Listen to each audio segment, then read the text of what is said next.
Hey guys, thanks for tuning into the show. Don't forget to hit that subscribe button. When you say state of the art, I'm thinking crypto arena. I'm thinking Madison Square Garden. I'm thinking like an NBA type arena. And overseas, you're not gonna get that unless you're playing in the Philippines or the Euro League. But most of us, Thailand had a pretty good facilities, but it was like one gym. Yeah. It's crazy. Everybody used one gym in the whole league. That is great. A lot of leagues do that. They do that in the Middle East too. They do? Yeah. I get it too. It's just like those are the nicest ones, so everybody comes. That was the first time I ever been in something like that, where everybody goes to one arena and you just got your slots of time that you're playing. That's how I was in Iraq. But yeah, man, I would go that route for sure. Would you rather have a chance, or we talk about championships too, would you rather have a chance to win a championship with a less known overseas team, like a not so known team, or just be on a good team, a supportive role on a very exclusive team, like Maccabi or a EuroLeague team, or like Brazil got like Flamengo. Those are like that. Flamengo is like one of the best teams in Brazil. Sao Paulo, one of the major teams. Would you rather be a role player on one of those, or both teams are champions? Are they both champions? If you're on a very known team, you're going to have a chance to be. Or saying, would you rather prefer? play to have the opportunity to win? Opportunity to win. Okay, yeah, I'm going with the bigger name team and playing like more a role. Of course, as imports, they bring us in to be the man, the top scorer, the one to take you home in clutch time. But it's some situation where you get on a team where guys are just as good as you, and it's not going to happen every single time. But it's like, sometimes it's great to be on a team where you just play a role. It's a team. Instead of so lopsided and heavy-handed on you just to perform as an import. But that's a great feeling to be on. So that's why I would take that situation. Not only that, if you in a team like a top league, Euro League team, or BCLA, or what's the Wazo in the West Asian Super League, that's a good look. No matter what you're averaging or doing on the court. The fact that you've been there, or the fact that you're on that team playing games.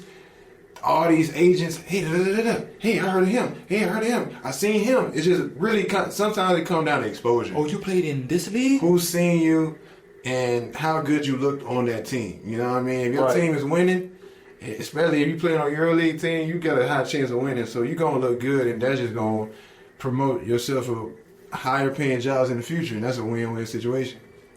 Yeah. I think I would play for a bigger team. I think that most players get caught up in this. I have to go overseas to be the man and score 20, like with Austin.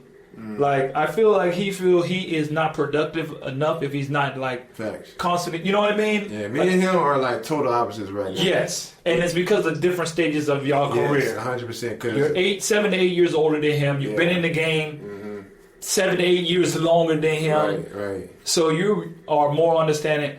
I would rather be in a team-oriented, well-developed, perfect system. Exactly. Where this is a nice machine running. Yeah. Instead of me being out here a one-man show, one-man band, trying to do it all by myself and take on all that pressure by myself. I will honestly say this was the first year I had to be like, I had to accept not being the man on the team. You know what I mean? Because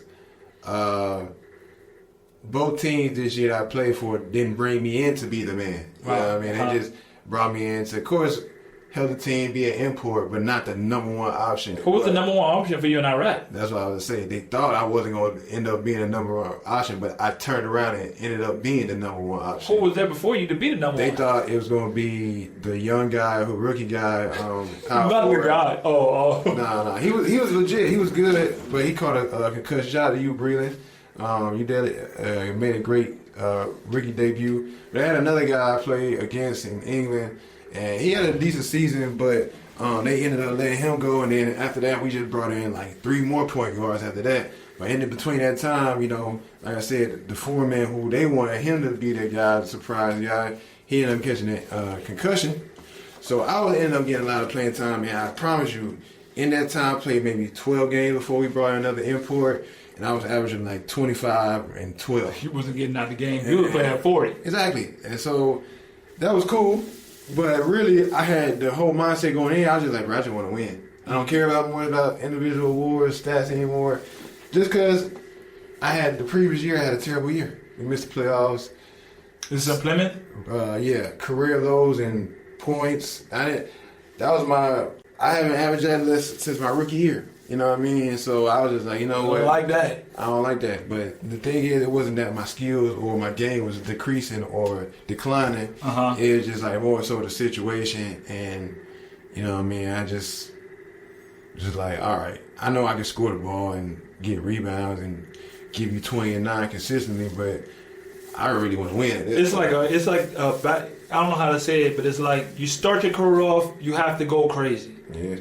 When you start off, you have to go crazy. Mm-hmm. You have to be the scorer. You have to be the guy that's like, he's the man. And you literally want to gravitate towards, I could be the second and third option and make more money doing this than being the guy that comes out here and score 25 a night. Mm-hmm. If you really, in most teams, if you have to come out to score 25 a night, you're probably not in the league that you want to stay in for a long time. Exactly.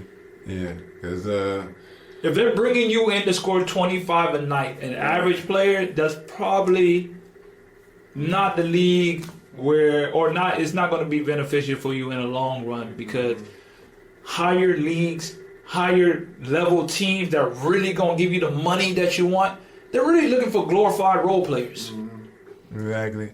And for me, also, I wasn't too nervous about finding a job anyway, just because I got so many contacts. And that's really what it comes down to, who you know could put you on with an agent, because I know so many players just from playing against so many players and being cool with them that I wasn't worried about my stats. I knew I was going to find a job. I ended up finding a job, and things didn't work out in Iraq, and I came here.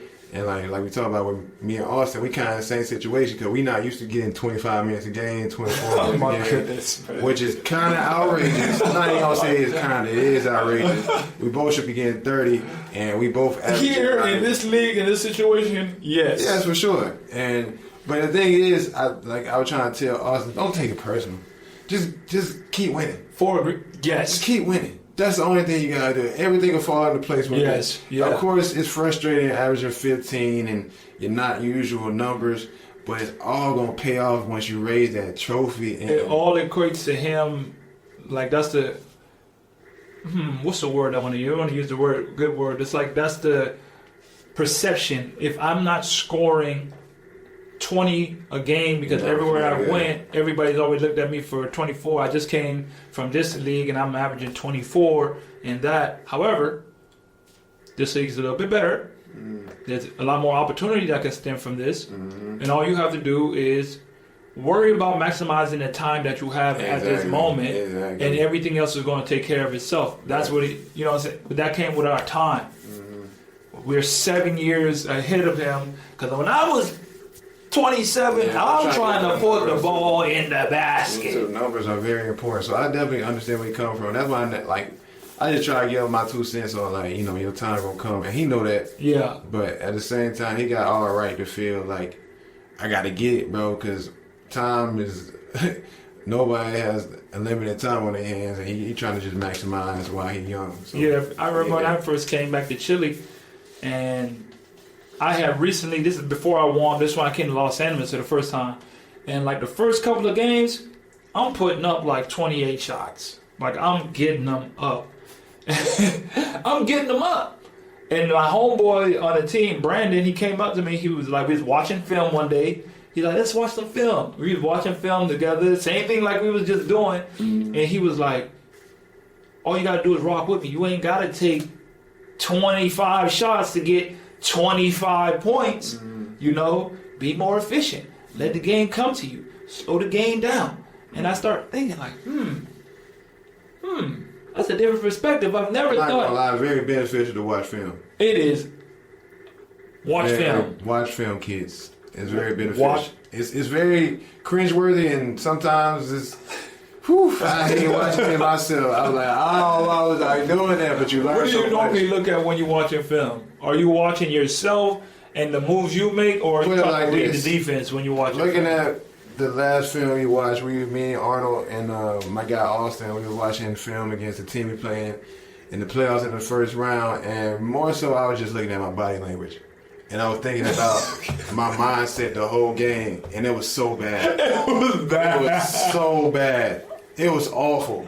More than like I get it. Like I have a very big problem of being emotional after missing a shot, and it's not to disrupt anybody, but man, it can affect the team in such a negative way. Yes, it can, bro. I hate that I do that because it's not to affect others or to show everybody that I've lost confidence in myself. Because no matter what, if I'm doing, oh my God, or just breaking down, just know that I still have 100% confidence in myself. It's just the fact that I'm crazy in my head, and I hold myself to such a high standard. So when I fail or just not performing at the level, it just makes my brain just lose it. You know what I mean? I'm glad you saw that. But to be honest, though, that's why I like our coach Rodrigo, because he always tell me stuff that I already know, and it makes me mad. So it's like I get it. Cause you like it because it makes you mad. I need that.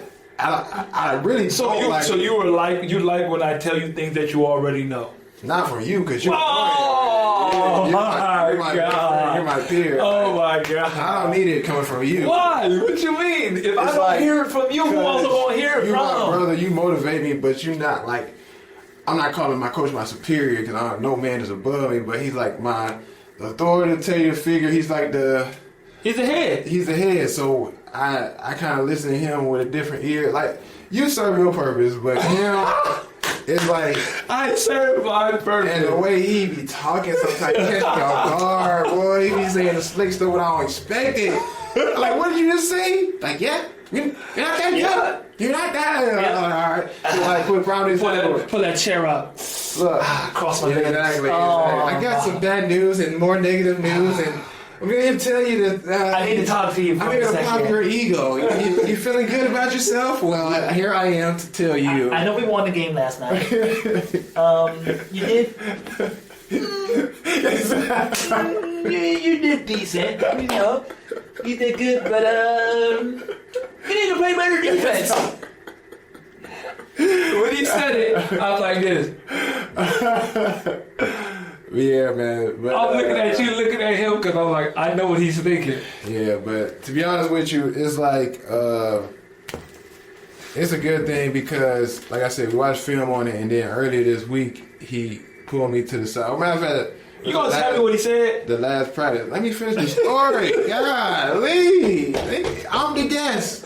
Anyway, he brought me out to the side. He was like, you know, today you're struggling today because you're not making no shots, and after every shot you're He said that? Yeah, and he was like, bad body language and you're affecting your team. God dang, he said all that. But no, he was right. He was right. Yeah. But at the same time, we won 3 games straight, so it's like... What's more important, though? Yeah. Hey, guys, thanks for tuning into the show. Please subscribe on our YouTube, Spotify, Apple, and wherever you listen to your podcast. I greatly appreciate it.